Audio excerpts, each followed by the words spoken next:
này ngắm cảnh quê hương em ơi. Ở dưới này là bản làng của anh đấy. Vâng. Núi non hùng vĩ anh nhỉ?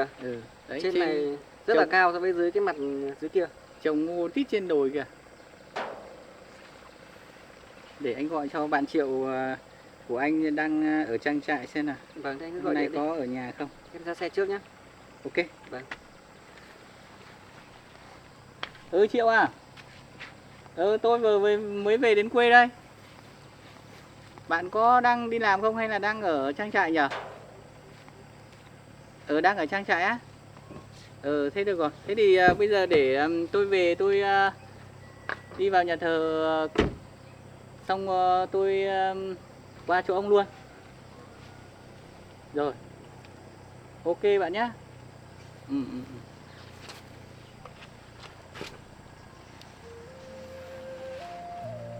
Lâu lắm rồi mình không về quê hương. Cảm giác yên bình thật.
Người sếp.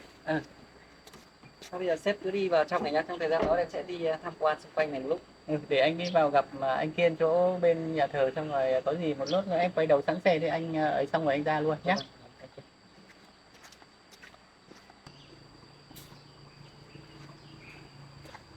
Em chào anh Kiên nhá. Anh chào em, lâu lắm mới gặp em. Dạ. Bao nhiêu năm rồi em nhỉ? Vâng, cũng lâu năm rồi anh ạ. Em cũng đi làm ăn xa lâu rồi. Hôm nay về nhà thờ mình mới làm lại em thấy vui mừng quá. Cảm ơn anh. Dạ. Rất vinh dự được Vâng. đón tiếp em. Bây giờ như này anh ạ, em thì cũng mới đi làm ăn xa về thì em muốn vào viếng Chúa với cả các ngài. Thì với cả là em thấy đợt vừa rồi cũng nghe tin là nhà thờ mình đang cần những cái lòng hảo tâm để công đức để xây thêm nhà thờ cho nó hoàn thiện nốt ấy. Thì em đợt này về em cũng muốn công đức một chút vào nhà thờ. Anh cảm ơn em. Vâng, thì Mời bây em giờ vào nhà thờ. Bây giờ anh sẽ đi lấy lời cầu nguyện cùng với anh. Vâng. Thế anh đi lấy sổ xong rồi lại sẽ đi công đức cho em luôn nhé.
Anh chào em, chào em. Dạo này đi làm ăn xa, công việc các thứ thuận lợi hết. Và được ơn Chúa phù hộ thì vẫn thuận lợi anh ạ. Vừa rồi bọn anh cũng kêu gọi gia đình như là các cá nhân cầu nguyện và trợ giúp trong nhà thờ để xây dựng cái ngôi thánh đường cho nó khang trang. Vâng. Thì anh cũng muốn kêu gọi em ủng hộ cho giáo điểm của anh một chút, Vâng. gọi là viên gạch xe cát. Vâng. Thế thì em cũng đi làm ăn xa thì nói chung là em cũng về thì cũng muốn đóng góp một chút tấm lòng vào nhà thờ của mình. Anh cảm ơn em. Vâng. Thế bây giờ thì em đóng góp bao nhiêu thì chắc là anh cũng ghi luôn lên sổ công đức và nhà thờ. Vâng. Thế thì anh cho em đóng 10 triệu. Cảm ơn 10 triệu em. thì anh ghi vào sổ hoặc là anh sẽ ghi sổ công đức em là được. Anh ghi luôn lên bảng. Vâng.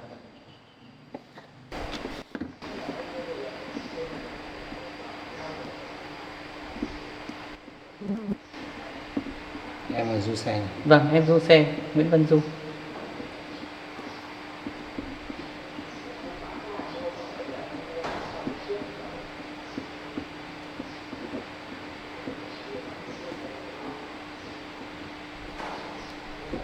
$10 triệu anh. Vâng, 10 triệu ấy.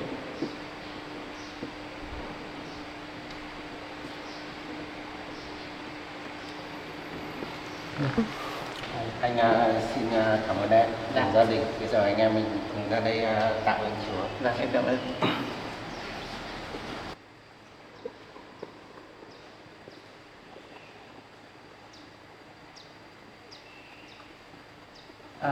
Thôi tình hình thì em cũng đến cảm ơn Chúa với các ngài thì cũng đã đóng góp cho nhà thờ một chút. Thì bây giờ chắc là em xin phép để về khu bạn Triệu đây để em thăm ông trả bạn Triệu đây.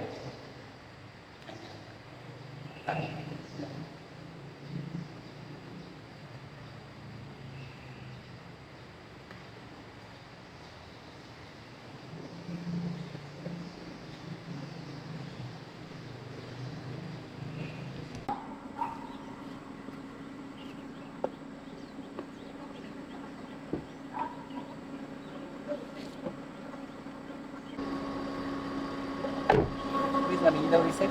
Bây giờ sang chỗ nông trại của bạn Triệu của anh nhé. Rồi, ok.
Nóng quá. Chắc là em ở đâu rồi anh ơi, thì đường này cũng khá khó đi nên là em sẽ đi lên một mình. Em lấy cho anh cái cặp đi.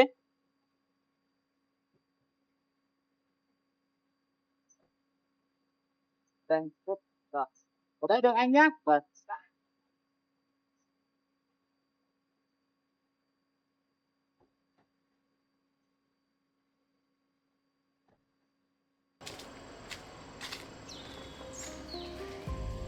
Cảnh đồng quê thật là yên bình.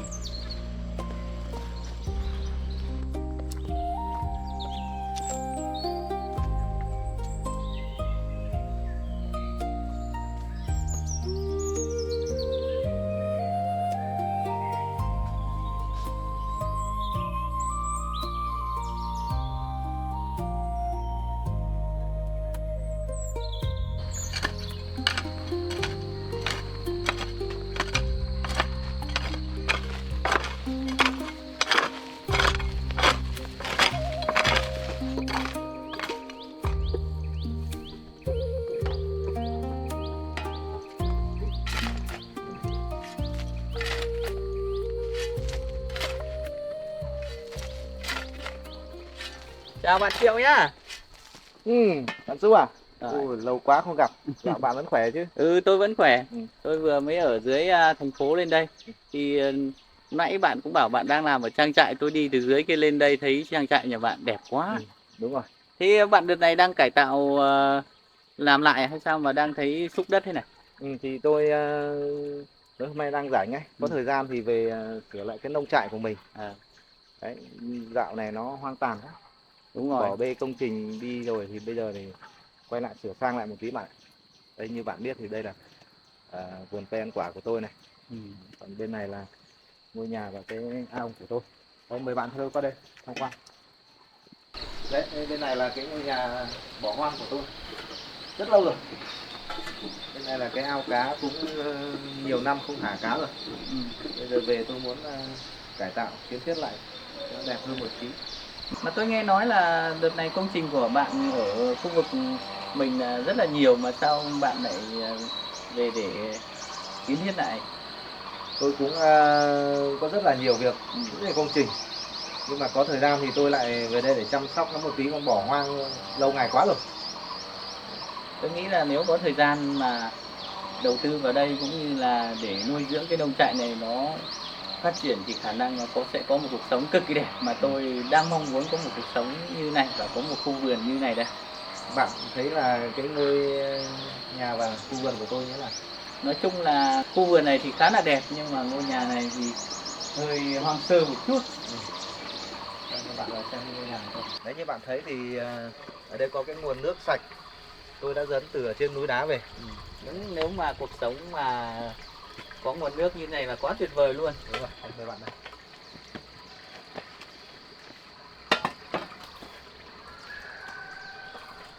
Mời bạn vào tham quan ngôi nhà của tôi.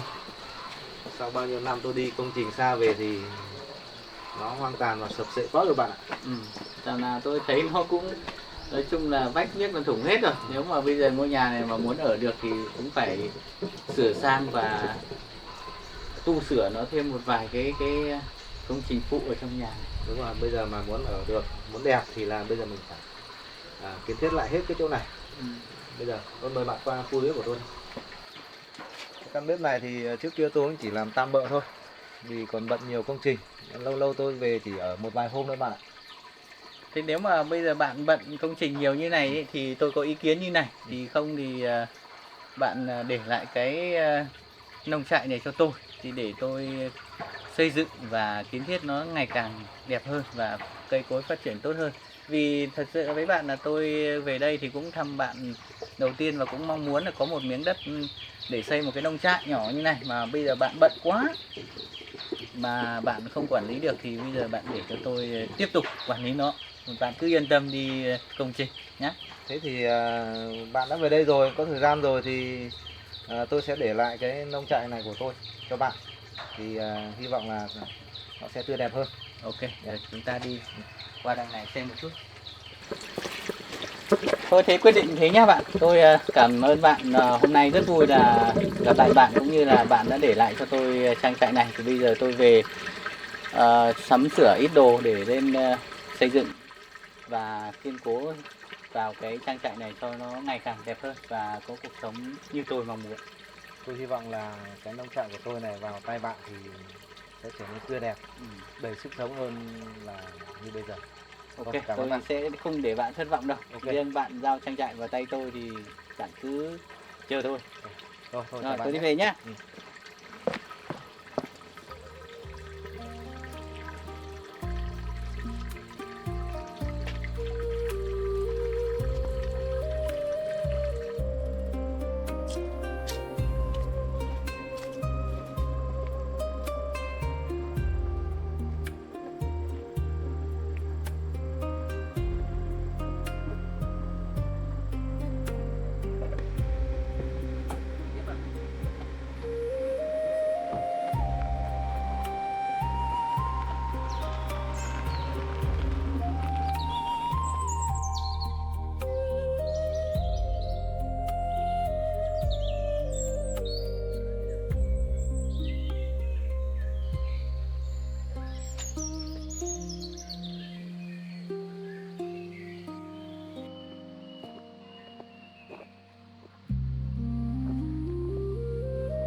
rất là mệt.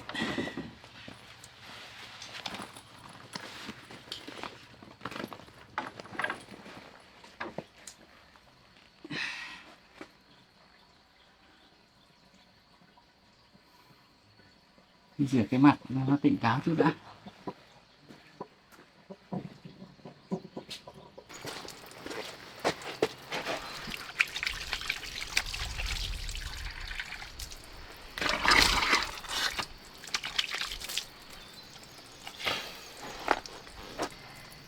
Dòng nước này thật là tươi mát.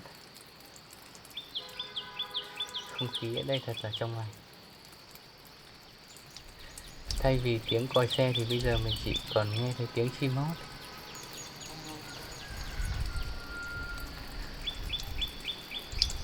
Bông hoa này thật thơm.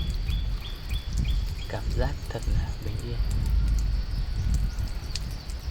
Đúng là lựa chọn rời xa thành phố về để có một cuộc sống như mình mong ước.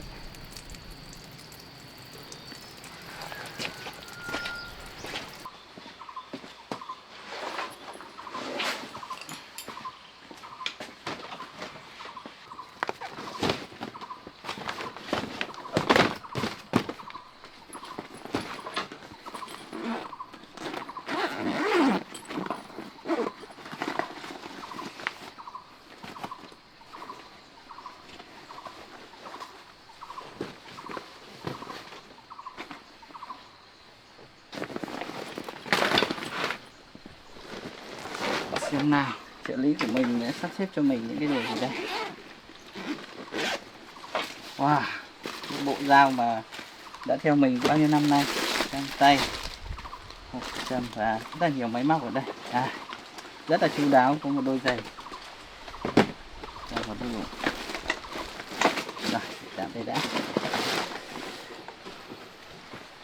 Đây là hộp đặc biệt đối với mình.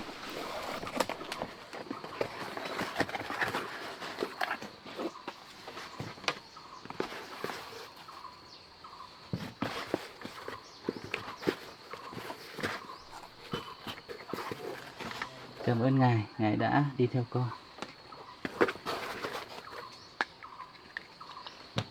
Rồi, con để tặng Ngài ở đây. Xin Ngài hãy bảo ban và che chở con.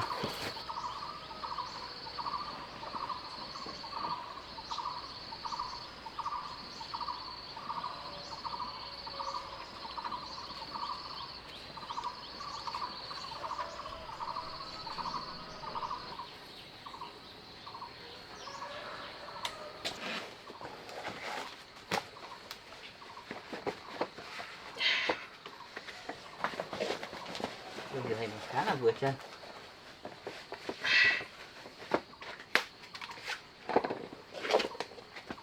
Rồi, ra đi tìm cái chổi, dọn dẹp cái nhà.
Bây giờ mình cần một ít vật liệu để hoàn thiện ngôi nhà này. Để gọi cho bên vật liệu. Tổng Liên xin kính chào quý khách. Chúng tôi chuyên cung cấp vật liệu xây dựng, xi măng, sắt thép, tôn lợp, ống hộp mạ kẽm, gạch men, ốp lát, thiết bị vệ sinh, tét nước, ống nhựa, ngói lợp và bồn nước các loại. Alo ạ. Linh à? Dạ. Anh Du mà. Em đây. Em chở cho anh mấy khối cát với mấy nghìn gạch sang bên Đồng Cột này được không? Hôm nay mấy nghìn gạch. Cho anh 3.000 gạch với 4 khối cát xây nhá. 3.000 gạch 4 khối cát xay, đổ ben hết nhanh đó. Đổ ben chắc cũng được. Vâng, em để em bảo danh trả trong đấy. Ok. Thôi, bây giờ chắc là phải tháo gỡ cái bức khe vách này.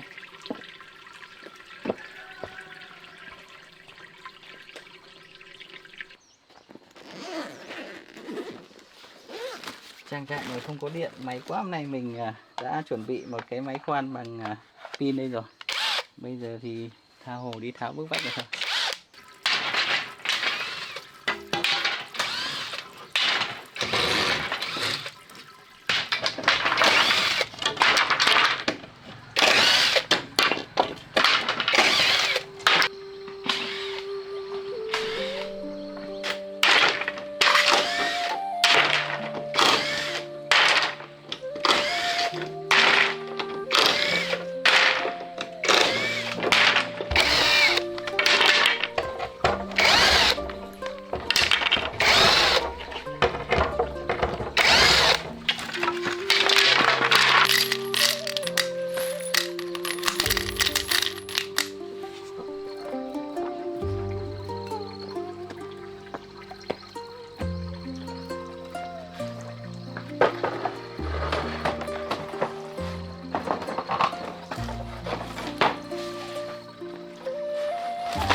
Nghe nói trà ở vùng này rất là thơm và nước rất là ngọt. Mình đợi cái ấm nước này sôi rồi pha một ấm trà. Ồ, sôi rồi. Giờ đi pha một ấm trà để thưởng thức.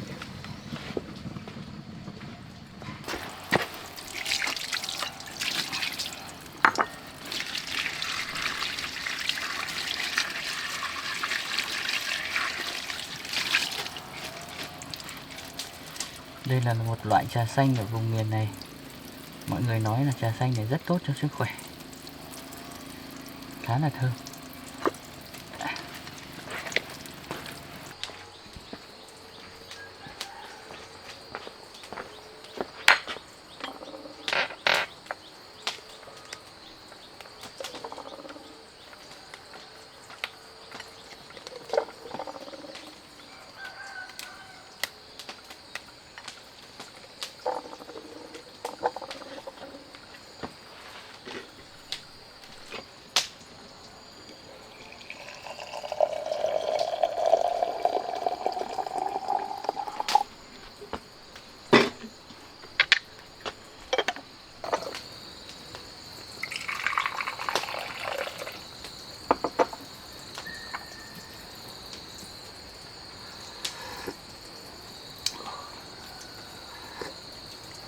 Công nhận trà pha với nước ở đây rất là thơm ngon. Vậy là mình đã tháo gỡ xong bức vách của ngôi nhà này rồi. Bây giờ chỉ còn đợi vật liệu tới nữa thôi là bắt đầu xây dựng.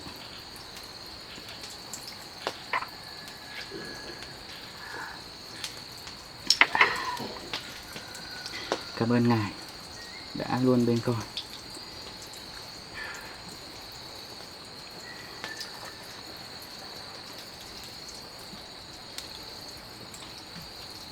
Có ngài mà công việc của con rất là thuận tiện. May quá, vật liệu vừa tới. Đi đón vật liệu thôi.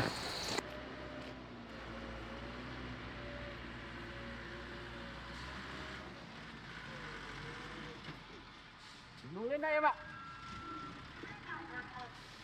Tổ tay à?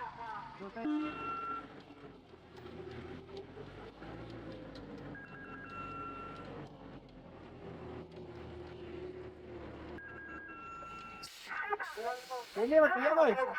Đến đây khoảng nửa phân, nửa mét. Rồi ok. Em ơi.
Ok, hết rồi.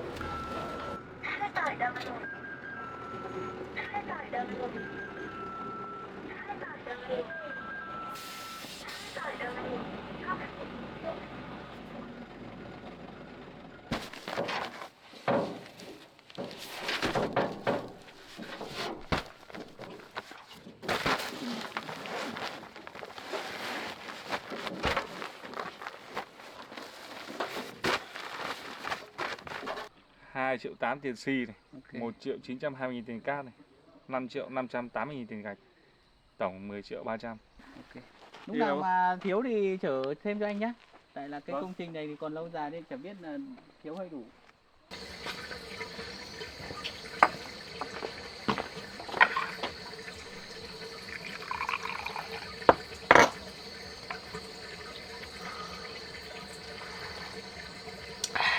Thế là vật liệu đã đủ hết rồi. Bây giờ mình sẽ đi đo lại mấy cái cột này và bắt đầu xây dựng.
Đã rất lâu rồi con chưa có cái cảm giác mà bình yên và có cuộc sống làm việc mà không mệt mỏi như thế này.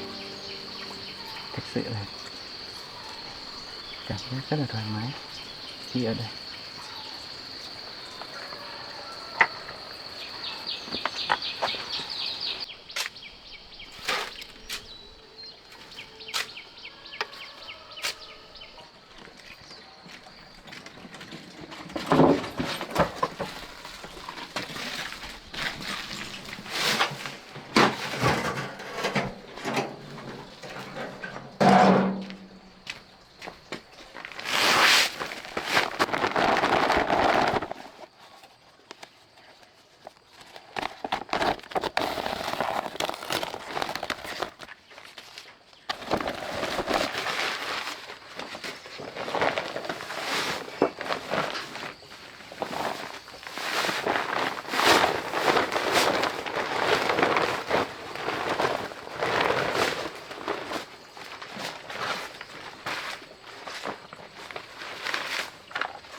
Cột này là ok rồi.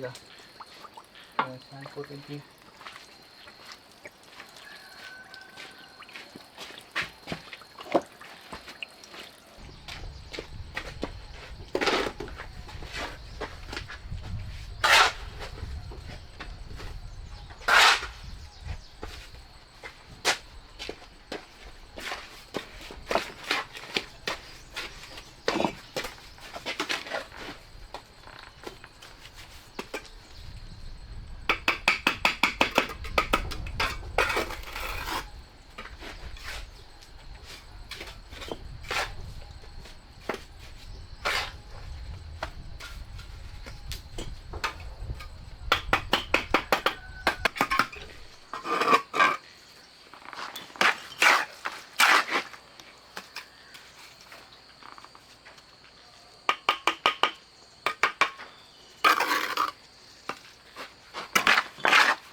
Vậy là mình đã chát xong mấy cái cột này hết rồi. Bây giờ khả năng là đi xây mấy cái bức tường này cho nó gọn.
Du à? Tôi đây bạn. Hôm nay không đi công trình à? Hôm nay tao không đi công trình nữa. Lại gặp bạn rồi. Không ngờ trong một ngày mà nông trại của tôi vào tay của bạn đã trở nên khác biệt. Thì Rất tôi là cũng đẹp. bắt tay vào công việc làm luôn, sửa sang mấy cái cột cũng như là bao lại mấy cái bức tường để cho nó chỉnh chu một chút. Rất là đẹp luôn. Tôi biết ông mới chuyển đây còn thiếu rất là nhiều đồ. Hôm nay tôi có ra chợ mua một ít đồ dùng sinh hoạt để cho ông sử dụng. Thế tôi cảm ơn nhé. Để đấy tôi cứ mang vào trong bếp cất. Đây này, ông giúp cho. Cảm ơn bạn quá. Ngon lắm. Ok. Không biết là ông mua cho tôi những cái thứ gì mà sao nó nặng thế? Mấy cái đồ sinh hoạt hàng ngày thôi. Thế là ông để đây. Bây giờ thì bạn lên đây rồi thì tôi nhờ bạn một việc này nhá. Việc này rất quan trọng đối với tôi. Thì bạn cũng thấy là tôi cũng đã xây cái chân tường này với cái cột này ok rồi. Thế bây giờ còn cái bức từ đây lên là bức vách thì tôi muốn làm bằng gỗ. Thì tôi muốn nhờ bạn là ra cái chỗ thợ mộc ấy. Thì bạn làm giúp tôi. Thì bây giờ bạn có thể cùng tôi đi đo cái kích thước này được không? Được. Đây, tôi đo. Đây vào đây. Tôi sẽ đo cái bức này. Ok, đây. Ok, phải chém. Đây sẽ là 2m75 đi bạn. Chiều dài nhá.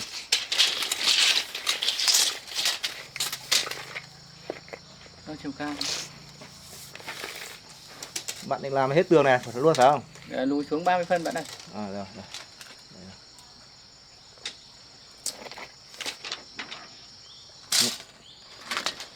1m65 thôi. Không biết.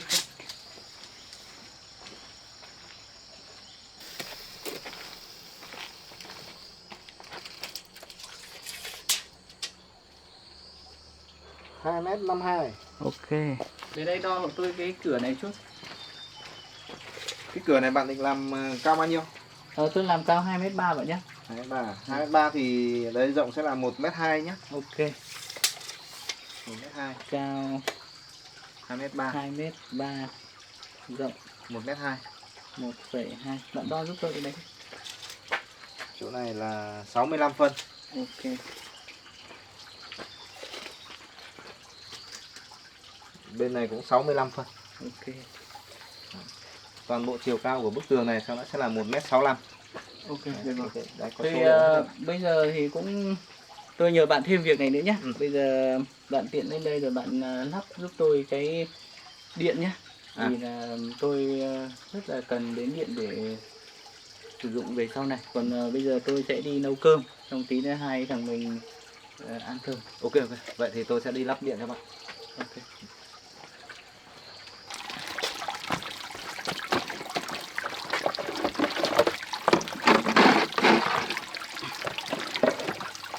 Thép này đẹp quá.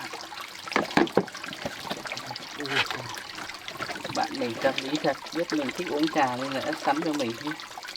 Ấm trà thủy tinh khá là đẹp.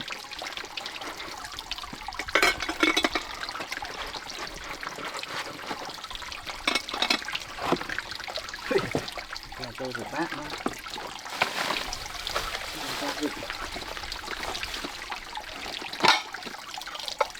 Bao này cũng khá là đẹp.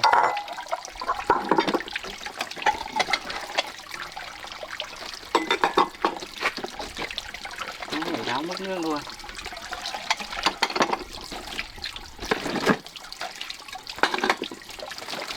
Được rồi. Độ cốc tuyệt vời quá.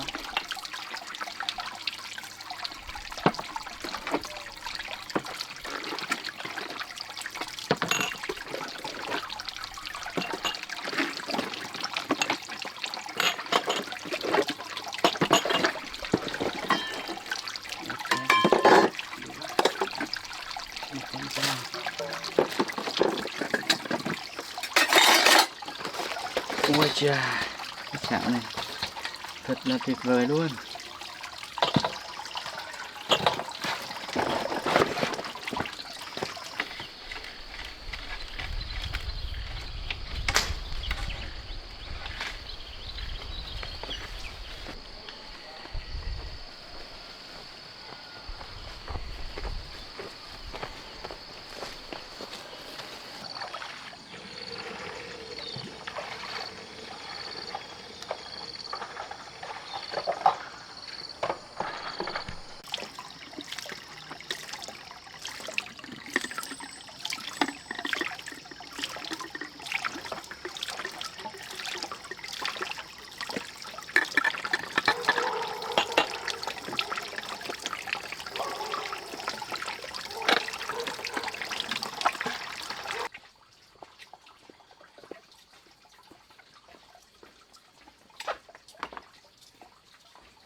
Đây rồi, quả đu đủ này nấu canh sẽ rất là ngon. Mình sẽ lấy quả đu đủ này về đãi dạ, vừa hái thêm ít rau nữa.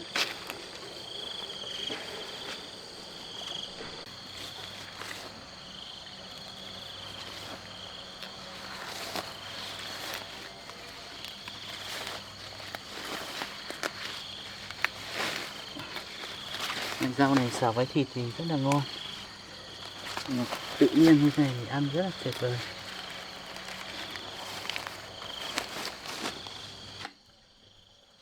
Ui giời, sáng luôn rồi bạn ơi. Ui quá tuyệt vời bạn ơi, bạn lắp cho tôi một cái bếp này được luôn được không? Được, tôi sẽ lắp luôn cho bạn. Để tôi rửa tí rau.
Cơm canh đã chín hết rồi. Bạn ơi, vào ăn cơm đi bạn ơi.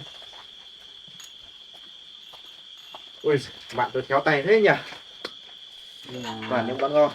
Bạn đến nhà chơi là phải tiếp đãi bạn một chút. Đồ bạn mua mà.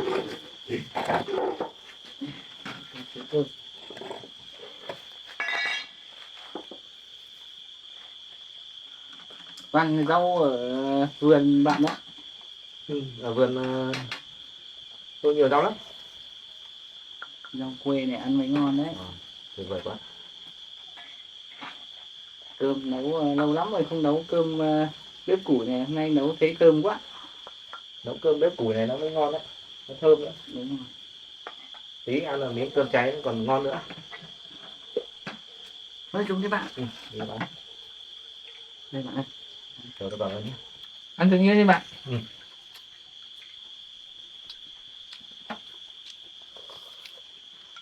Cái bảng điện tôi để tạm đây nhá.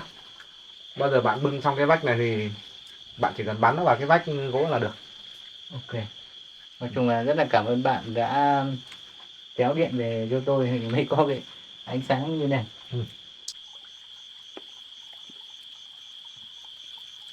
Thế ngày mai là ông đi công trình luôn à?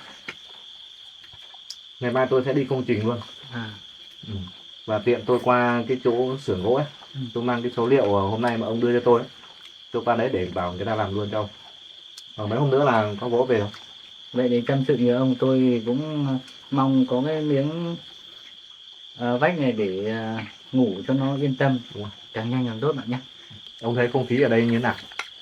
Cũng rất lâu rồi mà tôi mới cảm nhận được cái sự trong lành như thế này và có một bữa cơm ngon như thế này. Tuy rằng là lót lá chuối thôi nhưng mà Tuyệt vời đúng không bạn? cảm giác này khó mà tìm được ở thành phố. Không khí ở đây rất trong lành. Đặc biệt cái đêm này nó yên tĩnh lắm. Tuyệt vời. Rừng ở đây thì cũng còn nguyên sinh nên là chắc là các con thú vẫn còn nhiều chứ bạn. Ở đây thì muông thú ở còn rất là nhiều ấy. Lợn rừng với gà rừng nhiều lắm. Thế để một vài hôm tôi đi lên rừng xem là có kiếm được con gà rừng nào không. Đúng cơm này bạn nấu ngon không? Tôi thì nấu cũng theo khả năng của tôi thôi. Lúc nào mà bạn cứ có dịp về nhà thì cứ chạy lên đây tôi với bạn ăn cơm. Đúng đi bạn.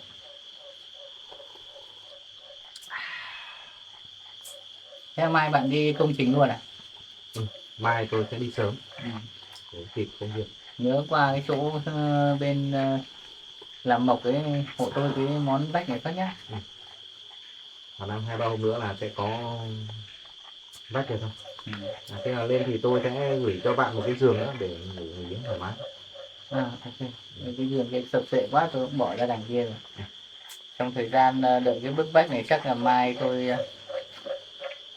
triển khai cái bếp kia. Bếp nấu không phù hợp, nấu hơi khói. Thế mai bạn cứ cải tiến cái chỗ nấu ăn đi. Okay. Cho nó đẹp.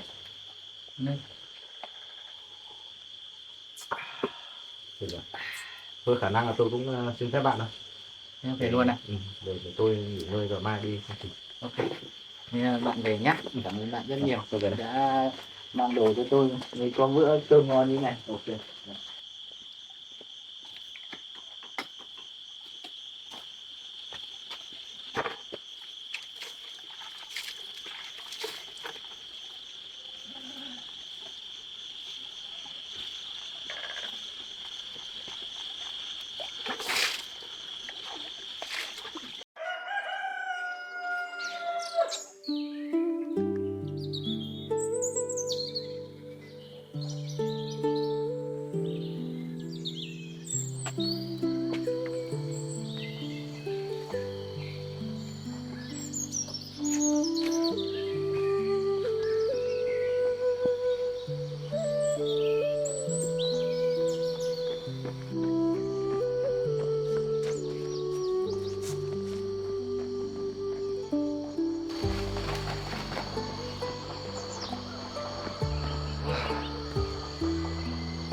Sảng khoái thật.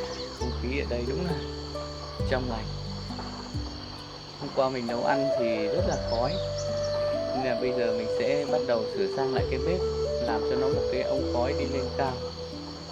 Và mình sẽ kết hợp làm một cái bể cá đằng trước cái bếp này, để khi nấu ăn mình có thể ngắm nhìn nó. Bắt đầu.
Vậy là mình đã xây xong cái khung của cái bể cá này rồi.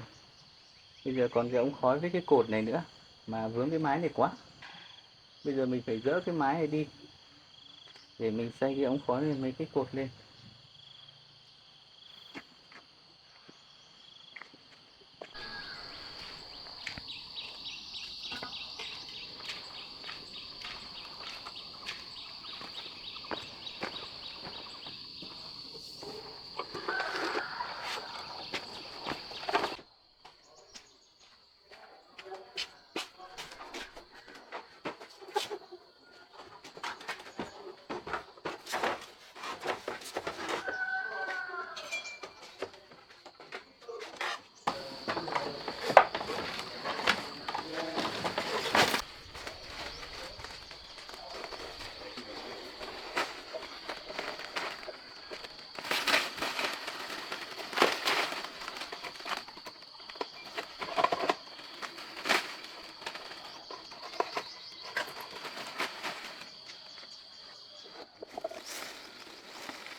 Vậy là mình đã dỡ xong cái bếp này rồi. Bây giờ xây cái trụ lên rồi lợp cho cái bếp này một cái mái mới là ok.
hôm nay mình cũng khá là mệt. Bây giờ trời cũng tối rồi. Mình sẽ cố một chút nữa để cho nó xong. Rồi ngày mai mình sẽ đi chặt mấy cây tre để làm cái mái này. Bây giờ mình sẽ cố gắng làm nốt để cho nó hoàn thiện.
Cây này khá là thẳng. Để sẽ chặt mấy cây này.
Bây giờ mình để đây cho mấy cây chè nó khô đã. Để mấy nữa mình làm cho nó không bị mọt. Bây giờ về sửa sang lại một chút.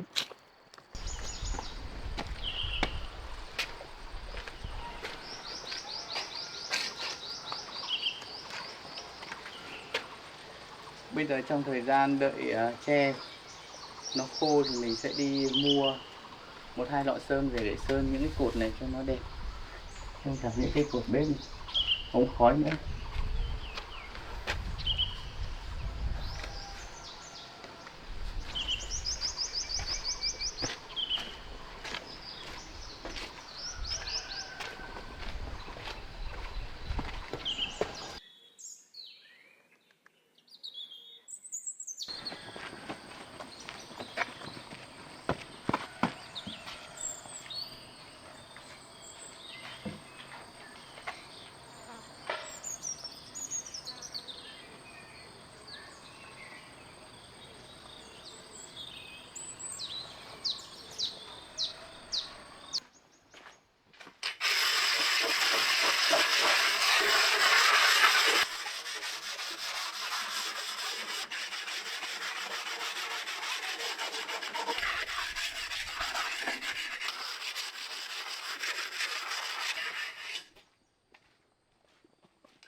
Sơn thì khá đẹp.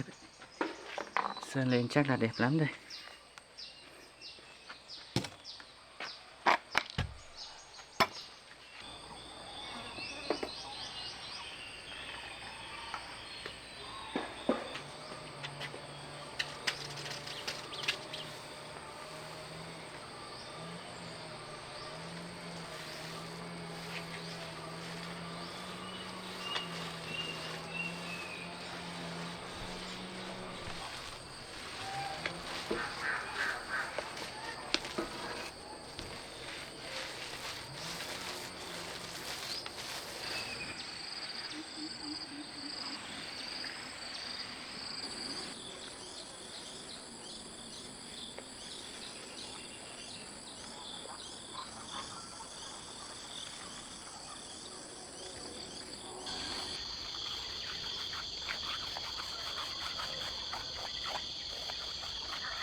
Vậy là mình đã sơn sắp xong rồi. Một chút nữa mình sẽ điện cho bạn Triệu xem là bên thợ mộc người ta đã làm cho mình những cái bước vách này chưa. Nếu mà xong rồi thì tốt quá.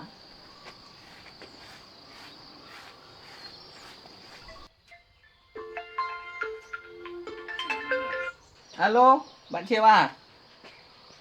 Tôi đang định điện cho bạn đây để hỏi bạn xem là cái việc mà tôi nhờ bạn nhờ bên thợ mộc làm giúp tôi cái bức vách ấy xem là xong chưa? À, họ vừa điện cho bạn là xong rồi à? Thế thì may quá. Bao giờ thì họ mang đến cho mình được? Mai à? Sáng mai à? Thế thì tốt quá rồi. Thế thì để tôi đi dọn dẹp đấy, xong rồi là sáng mai họ mang đến nữa thì là để tôi lắp ráp. Rồi. Thế tôi cảm ơn bạn nhá.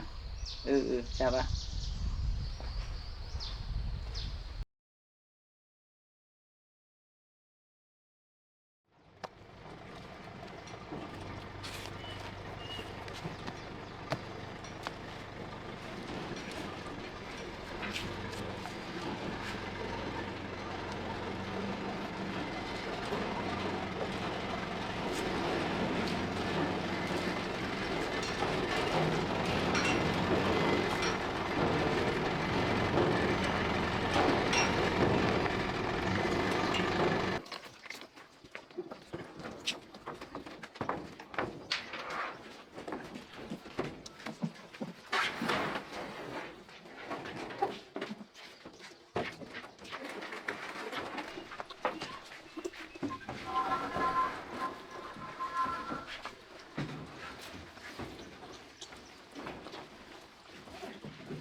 Thành mới đến này em. Vâng. Bạn Triệu hôm nay anh không đến à? Có bạn Triệu gửi cho anh cái giường ấy. À thế à? Thấy Triệu bảo là gửi cho anh cái giường. Cái này nó làm thiếu thang ra. À thế. Thì để anh sang làm thêm nhé. Ok, thế để anh làm thêm tốt quá rồi. Giường này ngủ thao mà lăn. Giường này chắc chắn đấy.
Rồi, đã xong, bây giờ lấy ván bưng vào nữa là ok thành cái giường.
Cái giường này khá là mấp mô, bây giờ mình phải chà đi rồi mới giải chiếu lên được.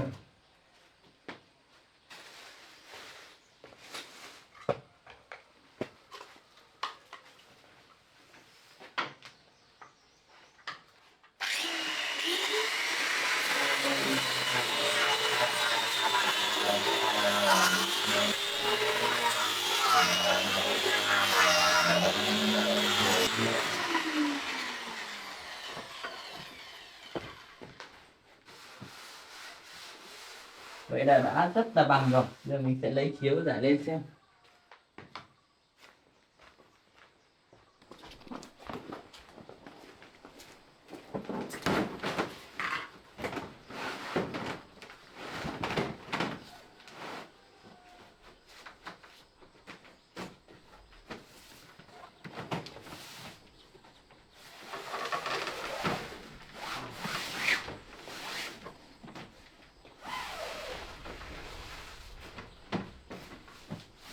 Thật là thoải mái mà. Bây giờ mình sẽ đi dọn dẹp thôi.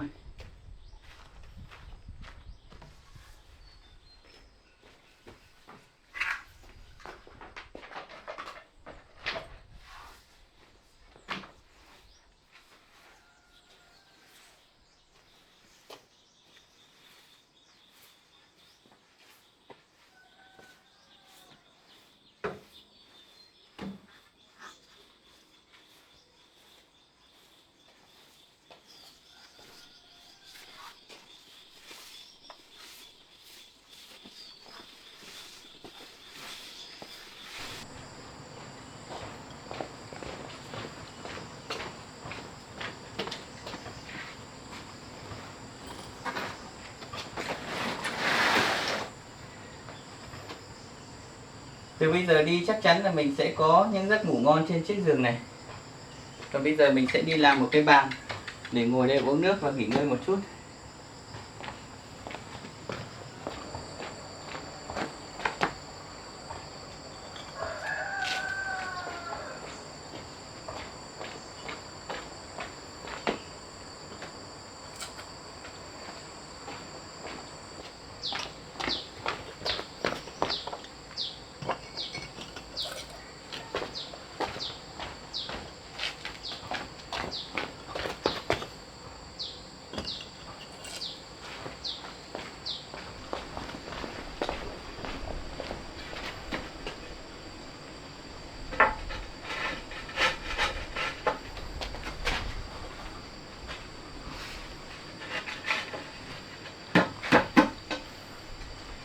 vậy là cũng chắc chắn rồi. Ấm nước chắc cũng sôi rồi, mình đi lấy để pha một ấm trà.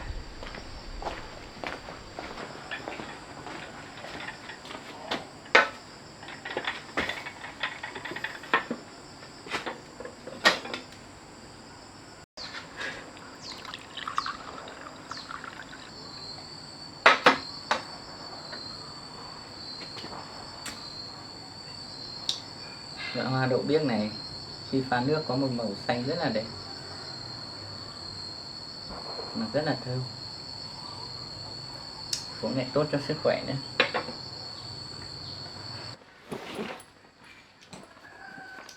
Đã lâu lắm rồi không được nói chuyện với ngài rồi.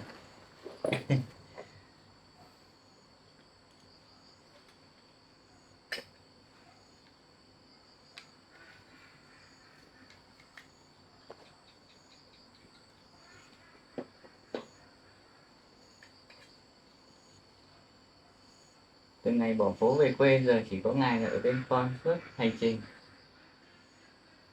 nên là con cảm giác là lúc nào cũng được che chở và bình yên tại nơi quê hương này. Nhất là công việc làm cái ngôi nhà này rất là thuận lợi. Hiện tại thì cũng đã xong rồi, ngày mai con sẽ làm nốt cái bếp nữa.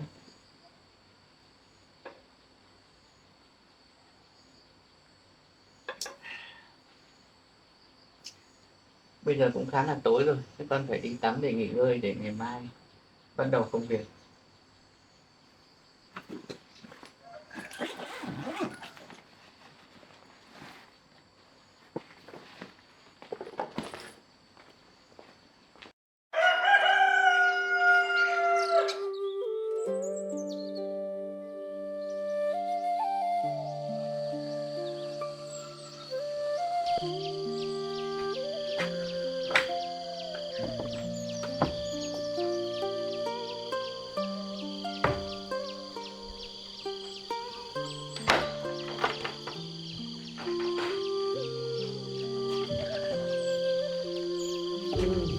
Không khí đúng là trong lành thật, thoải mái.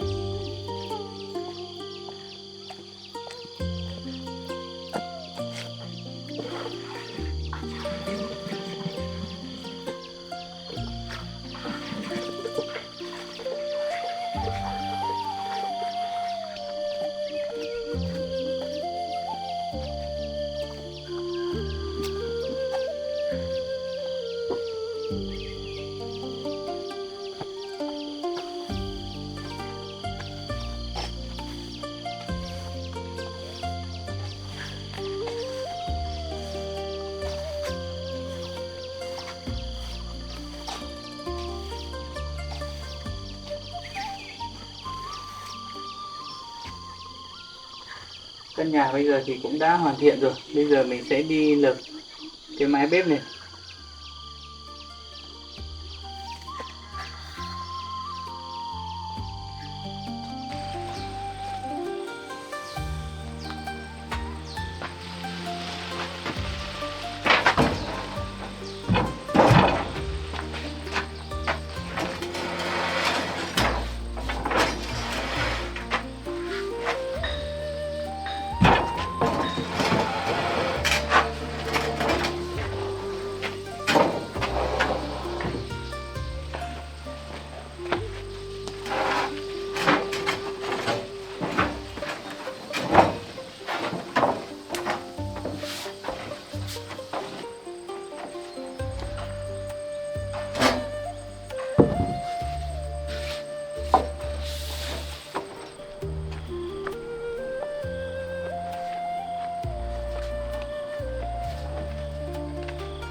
5,8 m. Những cây tre bây giờ chắc cũng khô bớt một chút rồi. Bây giờ mình sẽ đi lấy cây tre về để lợp cho cái mái bếp này cho nó hoàn thiện luôn.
1m50 cộng 3m1 là 4m6.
Vậy là đống tre này hết rồi, mình phải đi vào đống trong kia để cắt thêm mới được.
Vậy là đã đủ 60 cây tre rồi. Bây giờ mình sẽ vác về nông trại và bổ nó ra thôi.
giờ mình sẽ đi bổ nó ra rồi để lợp cho cái máy bếp cái mái.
Hai cái bể cá này mình đã sơn chống thấm đã ok rồi.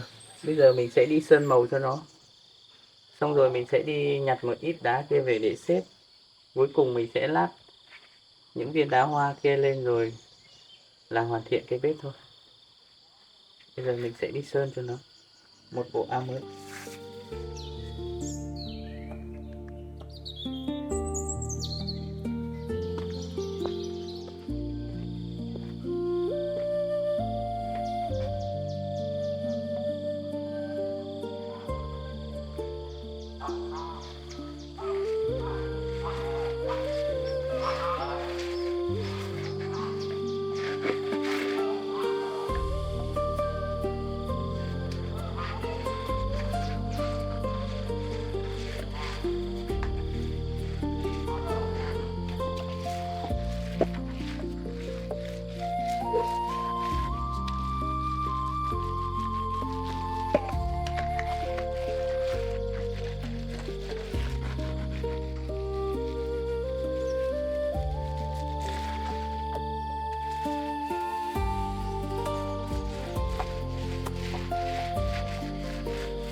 Vậy là đã ok. Bây giờ mình sẽ trộn nữa và lát thôi.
Vậy là cũng đã xong cái mặt bàn bếp này.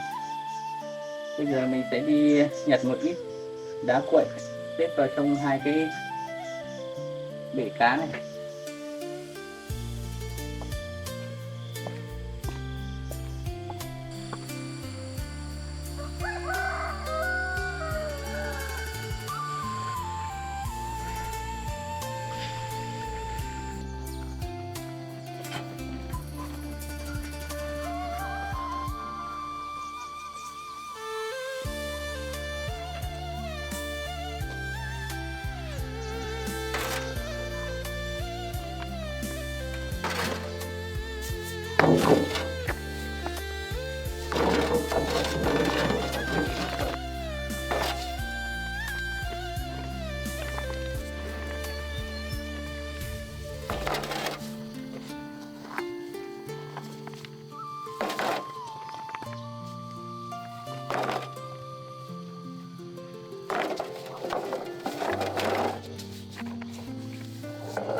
mấy viên đá bé này mình đã lấy khả năng là đủ rồi.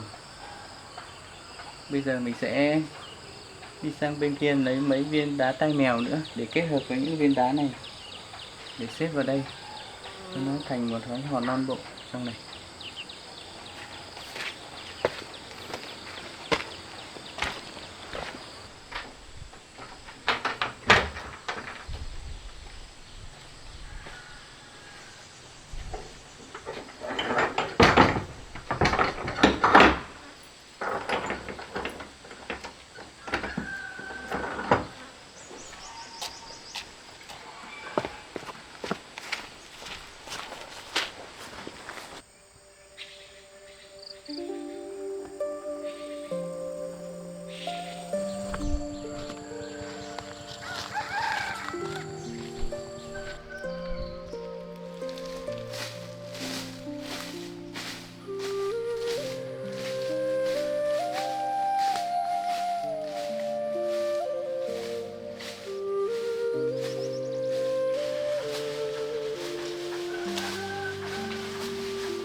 Chỗ này đá rất là đẹp. Mình sẽ lựa lấy một cái.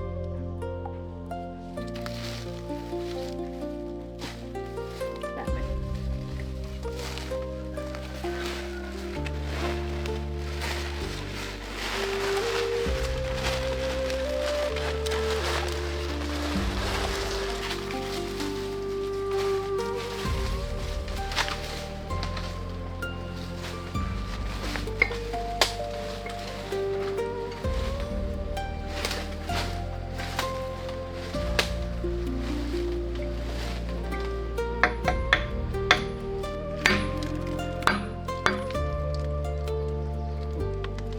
Đẹp đấy.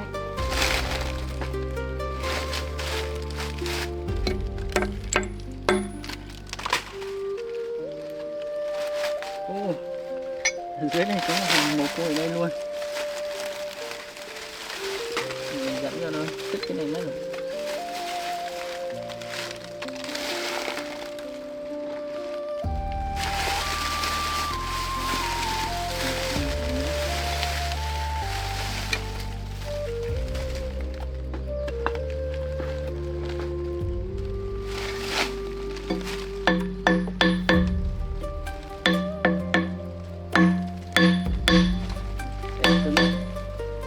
Thôi bây giờ mình đi xem có những cái hòn mồ côi này thì mình nhặt cũng được.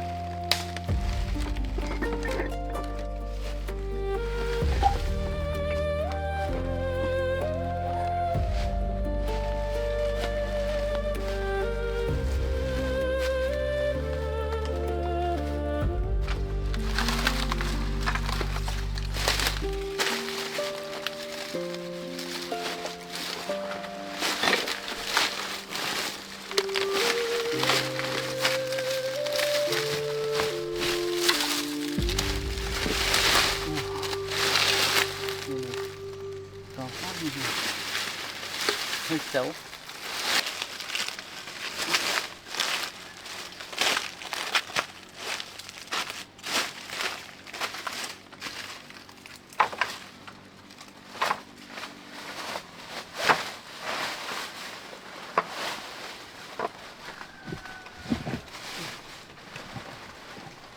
Cái này khá to này. Ui da. Cái này đẹp quá. Mà hơi to.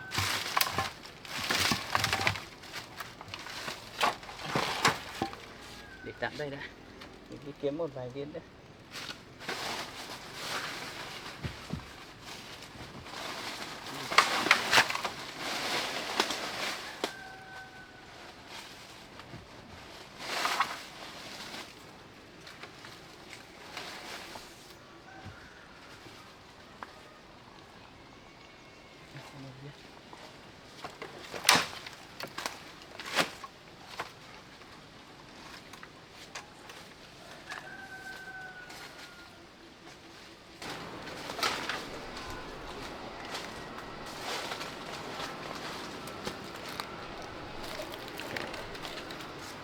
Khu này chắc là có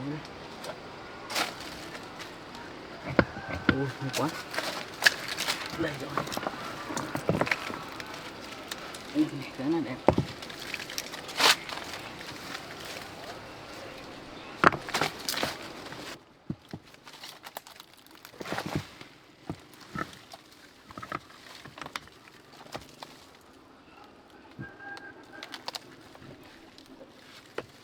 Rồi, cái này to quá.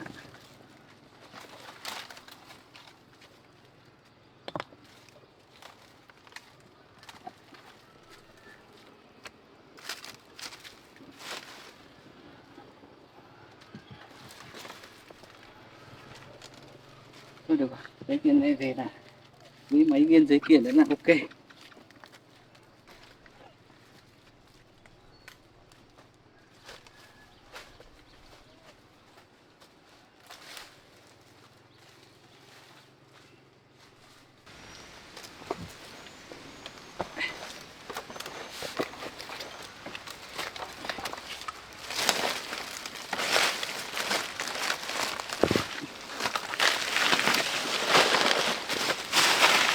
Chút lá này nó đỡ gãy mầm. Đó.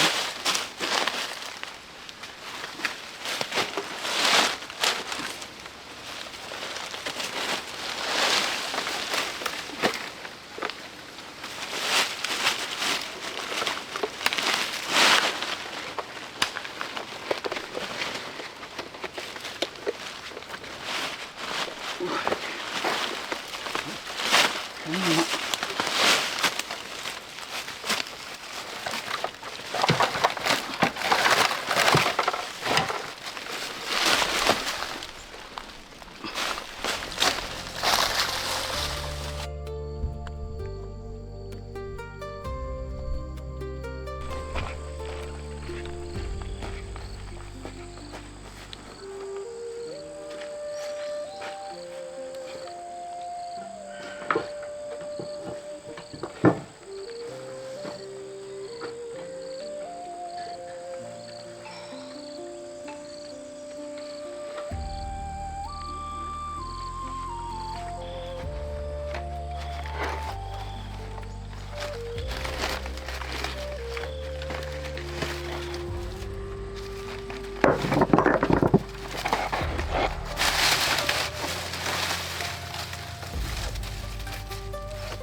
Vậy là phần xếp đá mình đã xếp xong rồi.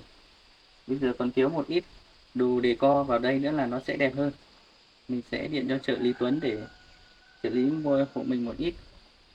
Tiện lên đây mình hỏi xem công việc công ty dạo này thế nào.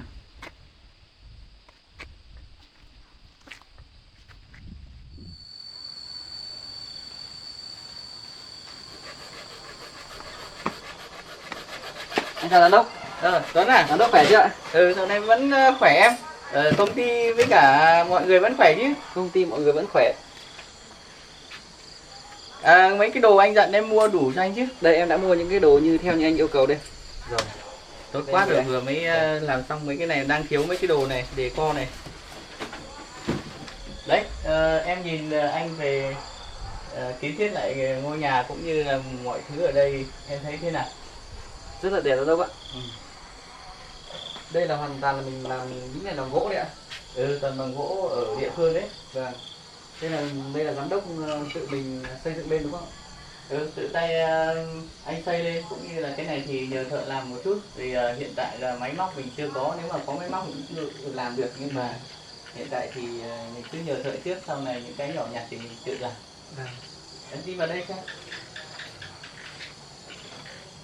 Đấy thì công việc ở trên công ty thì em cứ quyết định như vậy là ok. Vâng. Em cũng báo cáo sếp là từ đợt sếp rời công ty, mọi công việc của công ty thì em vẫn làm theo ý kiến của sếp. Nhưng mà có một số vấn đề và một số hợp đồng của các đối tác thì em không thể tự mình quyết định được, cần sếp phê duyệt. Nếu thế thì đợt tới này em về công ty xong rồi em mang cho anh bộ máy tính cũng như là những cái hợp đồng mà bên công ty chưa giải quyết được, thì về đây anh sẽ họp online để giải quyết nhé. Vâng. Thế thì bây giờ thì cũng đã muộn rồi, em xin phép sếp em về trước, công ty còn nhiều việc. Rồi, ok. Thế thì em về nhé. Đi về đằng này em.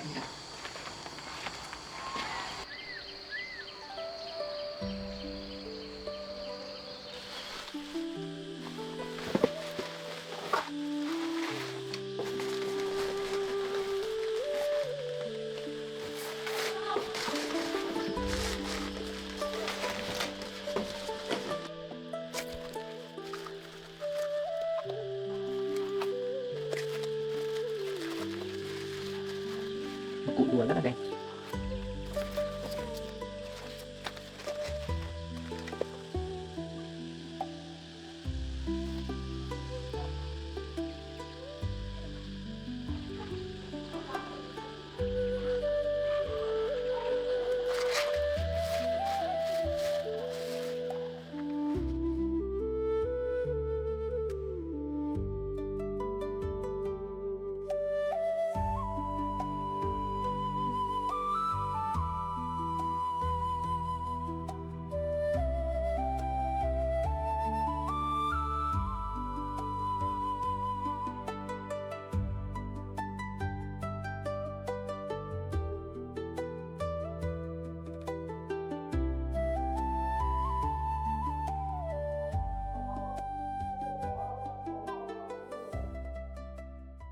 Chiếc sân này tới mưa thì rất là bẩn.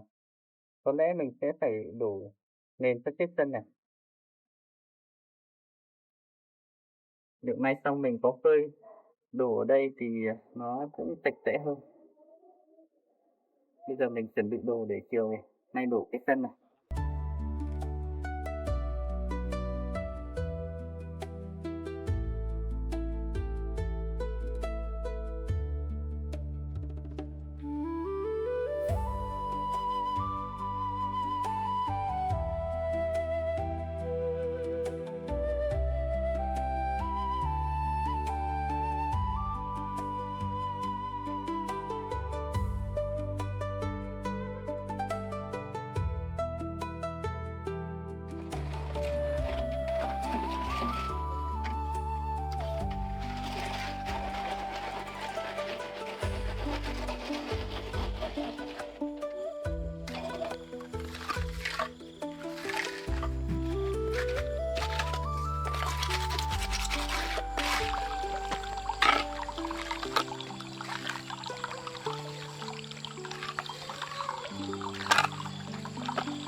vậy là mình đã đổ xong cái nền này rồi. Bây giờ còn sớm, mình tranh thủ đi trang trí nốt cái bể cá nữa.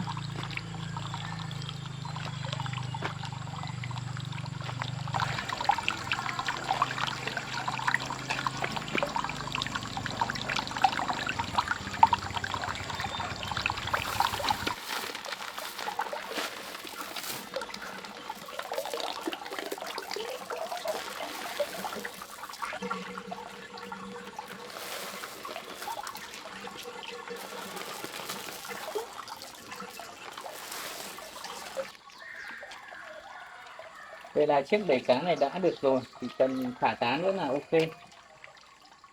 Nhưng mà cái bếp này thì còn thiếu một cái giá để đồ. Bây giờ mình chưa có máy móc để đóng thì mình sẽ nhờ bên thợ mộc làm cho mình một cái kệ bên này và sang bên kia, để mình khi nấu ăn thì nó sẽ thuận tiện hơn.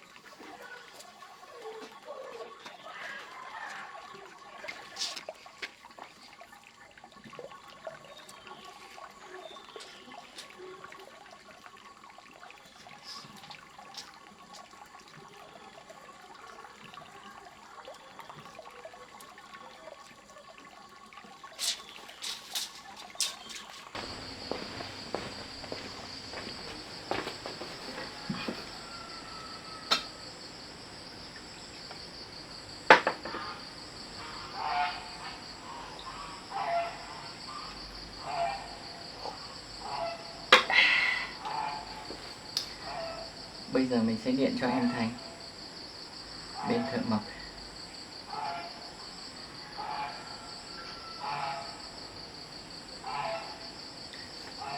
Thành à?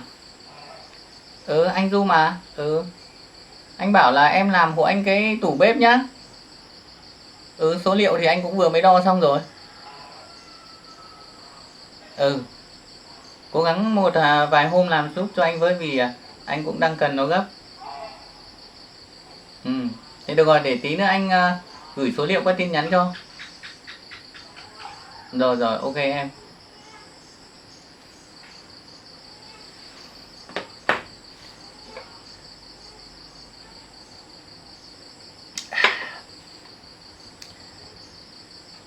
Có lẽ bây giờ mình sẽ đi ra chợ để mua một ít đồ về dùng.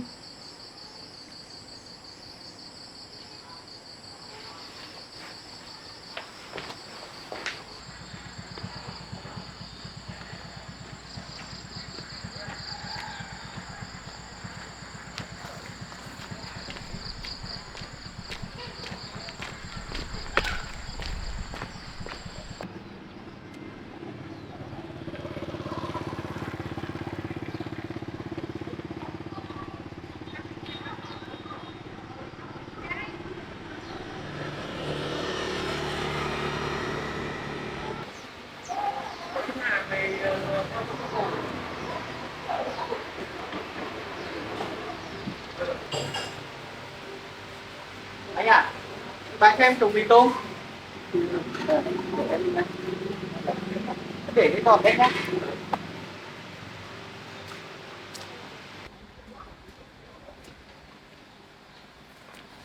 Mình sẽ lấy thùng mì hả?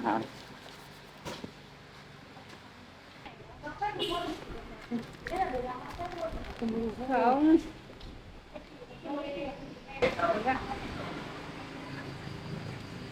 Tí nữa tính tiền cho anh với.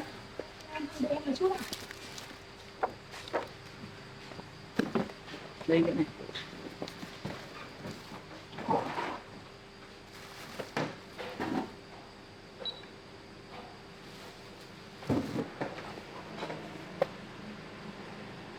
Không cần đâu em, anh để vào trong sọt luôn. Em tính tiền em.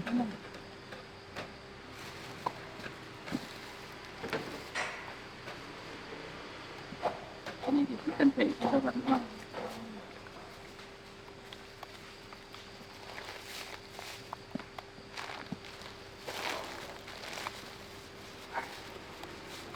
$297.000 anh.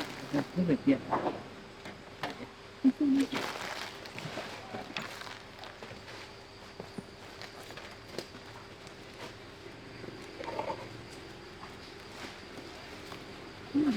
Anh xin nhá. Vâng ạ. Được, anh về đây. Vâng, cảm ơn nha, em chào anh ạ.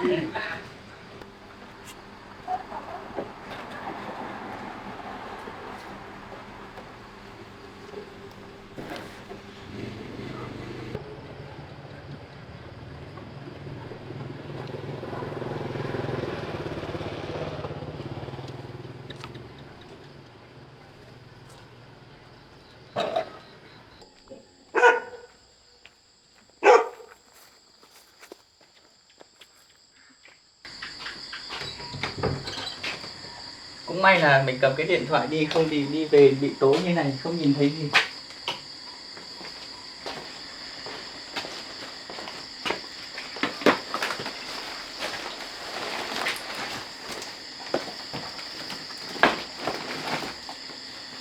Bây giờ cũng khá là muộn rồi, chắc là mình sẽ đi tắm và nấu ăn thôi.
Đói ăn bát mì cũng thấy ngon.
Bây giờ cũng khá muộn rồi, chắc mình đi nghỉ ngơi thôi.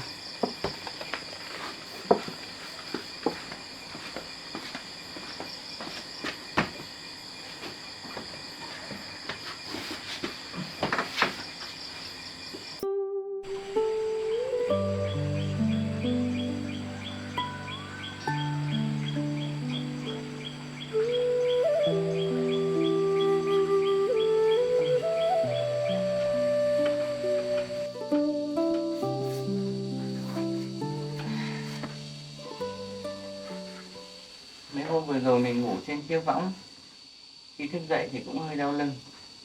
Hôm nay được ngủ trên chiếc giường mới này, ngủ dậy cảm giác rất là thoải mái.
nay chắc là mình sẽ xây cái ao. Bây giờ thì mình sẽ đi đánh răng rửa mặt và ăn sáng để chuẩn bị xây thôi.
hoa cúc tự nhiên như thế này thì uống sẽ rất là thơm ngon.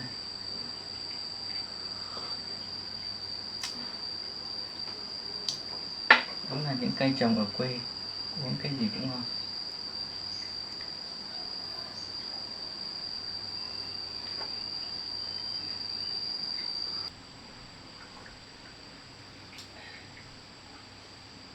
Và hoa cúc này uống rất là thơm và tốt cho sức khỏe.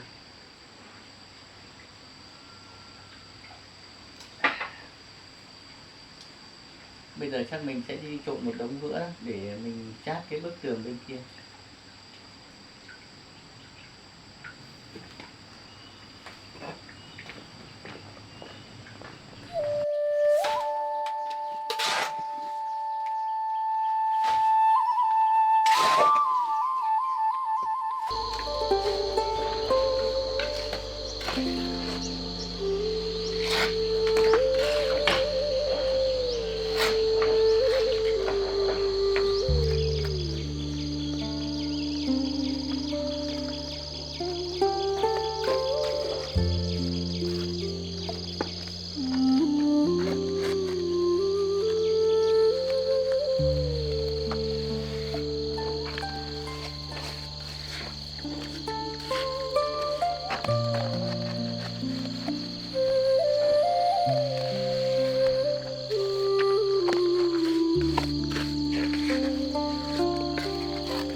Vậy là cũng đã làm đẹp xong cái đáy của ao này rồi. Bây giờ mình sẽ nghỉ và thả nước vào đây để chuẩn bị thả cá.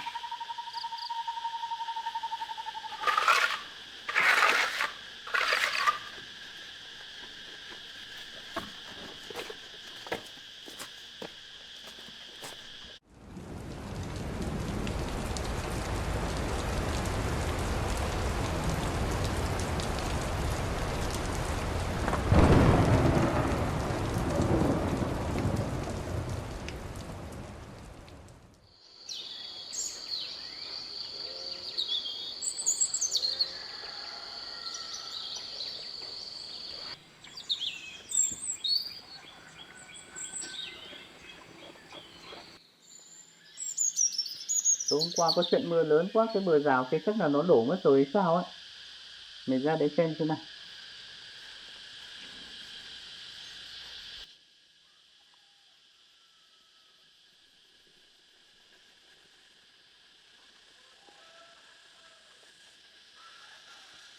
Ây chà, lở và đổ hết rồi. Cái này mình phải sửa lại mới được.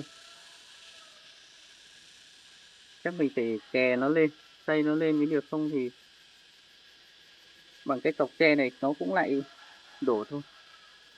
Để về mình lấy đôi găng tay rồi dọn dẹp cái này đã.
Bây giờ mình sẽ đi đổ bê tông với cả cho đá xuống đây nữa là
vậy là mình đã đổ xong cái nền để làm cái thác nước này rồi. Bây giờ mình sẽ ra kia nhặt ít đá để lát vào cái bể cá này.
Thôi mưa mất rồi. Mình đi vào trú mưa một lúc rồi ra xếp tiếp.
Vậy là mình đã làm xong cái luống hoa này rồi.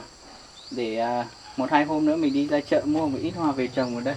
Bây giờ mình sẽ đi làm cái thác nước để chảy xuống cái bể cá này mới được.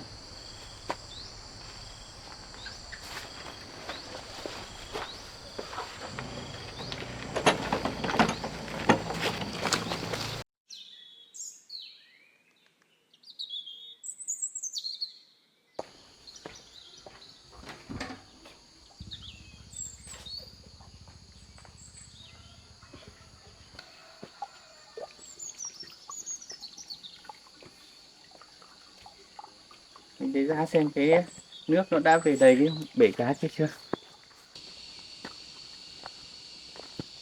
Nước cũng mới chảy được một ít thôi.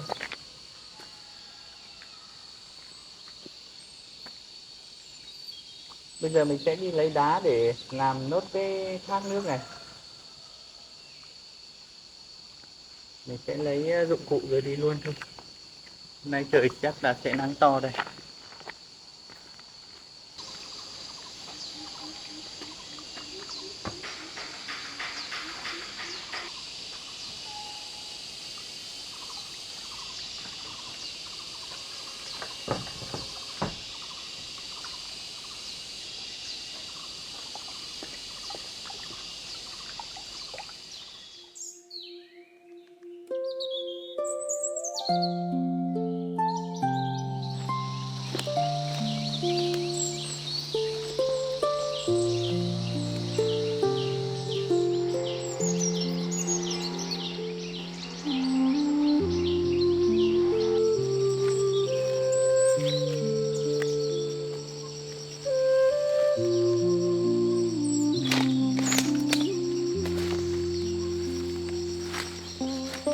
Đây chắc là sẽ lấy được mấy viên. Để xem dưới này có lấy được không. Ồ, lấy được đây.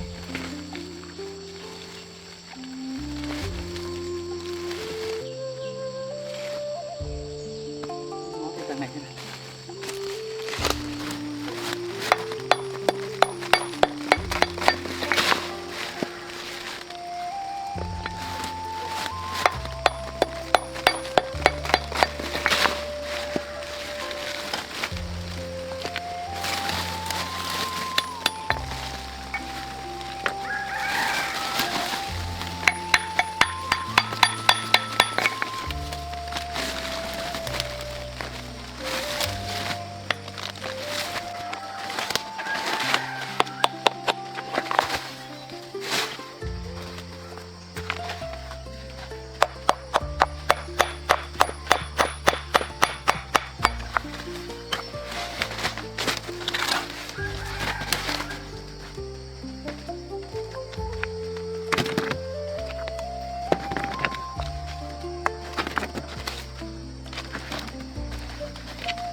Tí mình quay lại lấy mấy viên này. Lên trên này tìm nữa thêm một chút nữa.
Viên này mình sẽ để đây đã, mình lên kia kiếm mấy viên trên kia rồi tí nữa lấy về xong.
Mấy viên này lên lấy trên xong.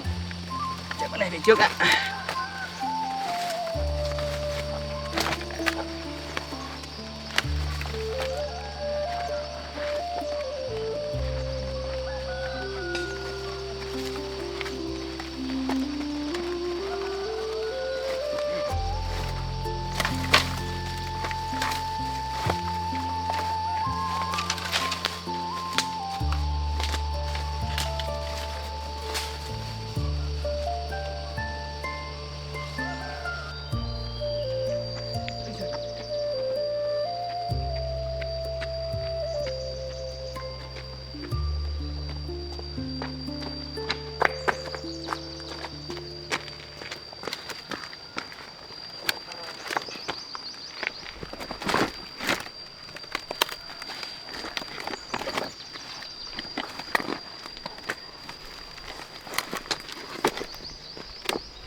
Hai viên này to khá là nặng.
Vậy là mình đã làm chống thấm cho cái thác nước này rồi. Thì mai mình sẽ xếp đá lên nữa là xong.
Cuối cùng thì mình cũng làm xong cái thác nước này.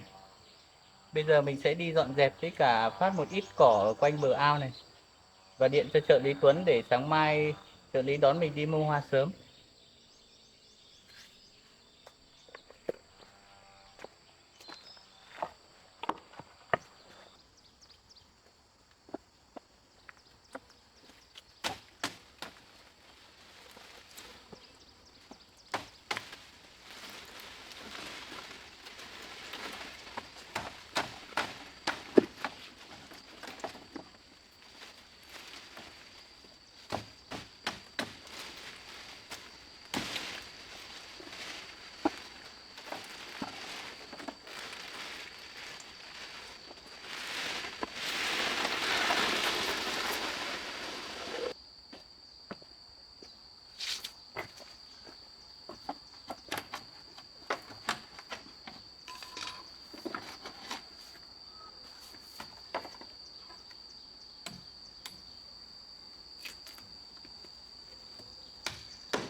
Vậy là mình cũng đã phát xong cỏ rồi. Trời cũng bắt đầu mưa, rất thích hợp cho việc trồng hoa. Mình sẽ điện cho trợ lý Tuấn để trợ lý bố trí xe sáng mai đón mình đi mua hoa sớm ạ.